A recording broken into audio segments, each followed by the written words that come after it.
You are checking out my crafts.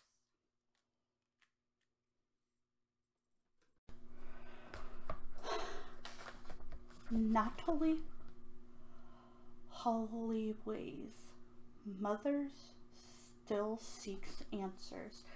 A rip from the headlines: murder investigation taking twists and turns, but leave a family without closure.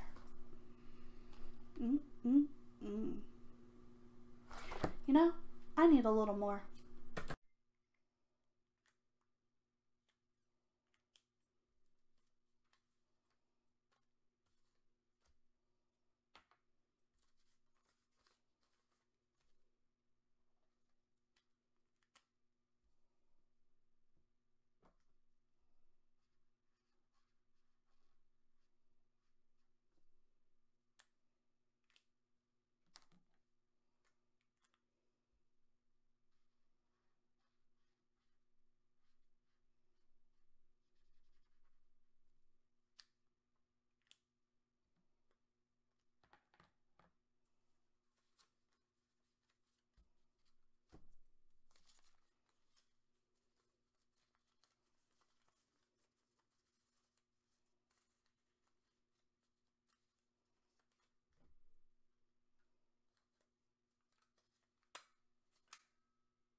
It was a parent's worst nightmare.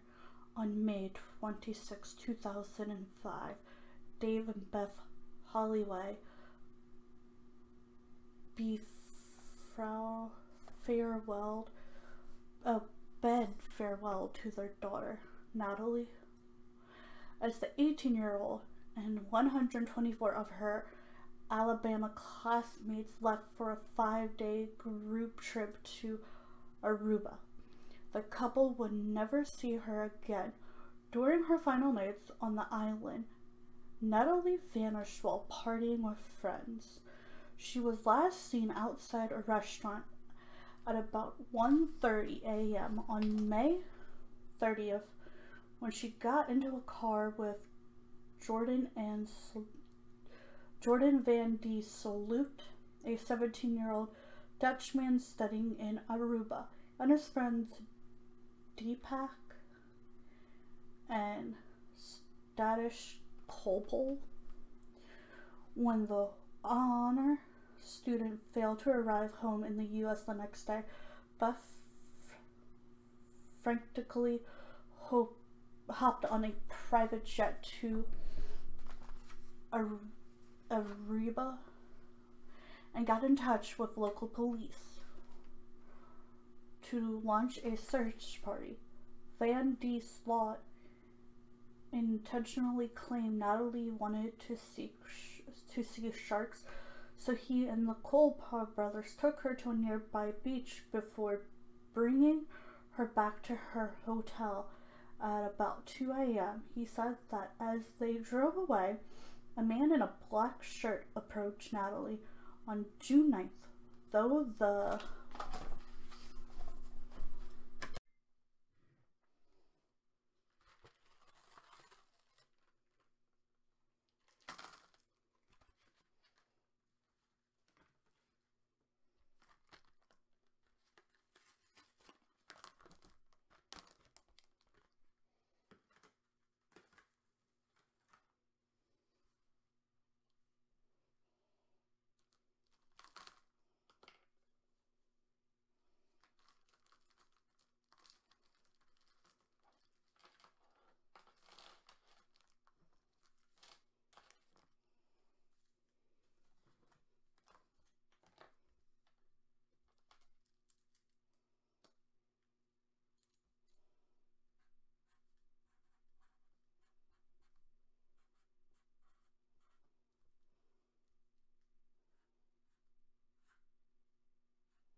three friends were named primary suspects and arrested on suspicion of kidnapping and murder.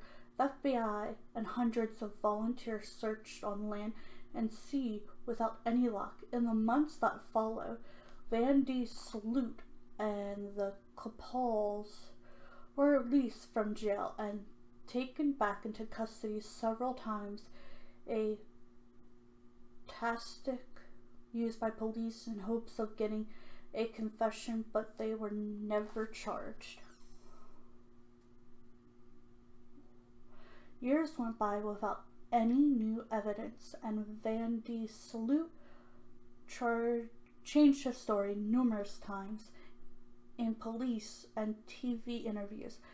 In one particular demanding Dutch broadcaster, Van de Salute claimed in January 2008 that he was unable to revive Natalee after she became unresponsive, and that a friend later identified as Dory disposed of her body. But soon after, Van D.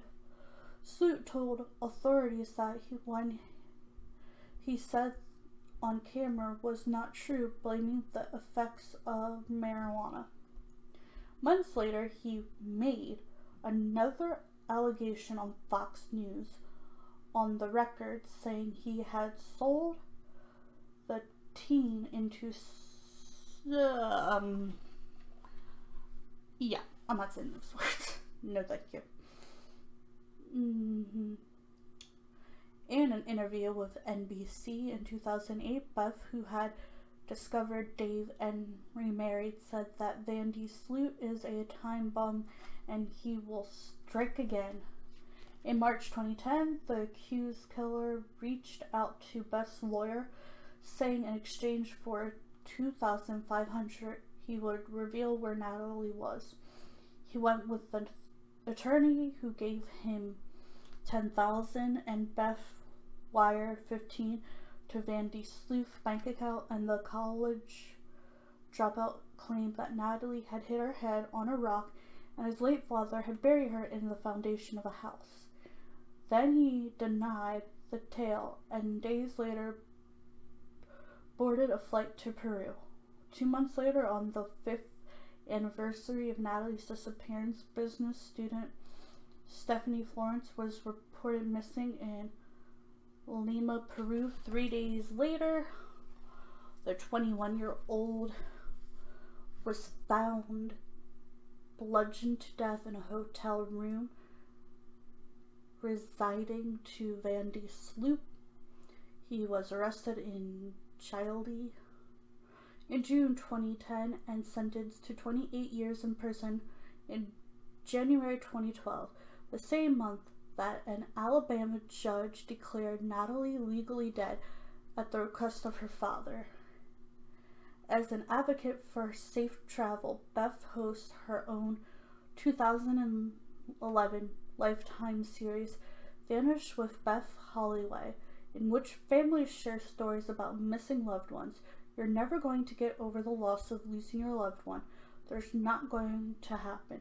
But life does move on, Beth, who wrote the 2007 best-selling Love, Natalee, a mother's treasurement of hope and faith, told ABC News in 2019, Natalee would want us to enjoy what life we have.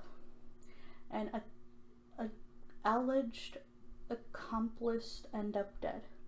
In 2017, Dave Hollows appeared on the action series The Disappearance of Natalee, in which John Leadrock claimed that Jordan Van D. Sloot paid him $1,500 to dig up, crushed, and cremated Natalee's bones in 2010. Just months later, in March 2018, Leadwick, 38, died after he tried to kidnap a former friend, Emily, and she stabbed him. In an interview with Dr. Phil in 2020, Hiatus said Liquid told her years earlier that Van D. Sloot was responsible. Alexa, stop. Was responsible. Jordan called his dad and helped him dispose of the body.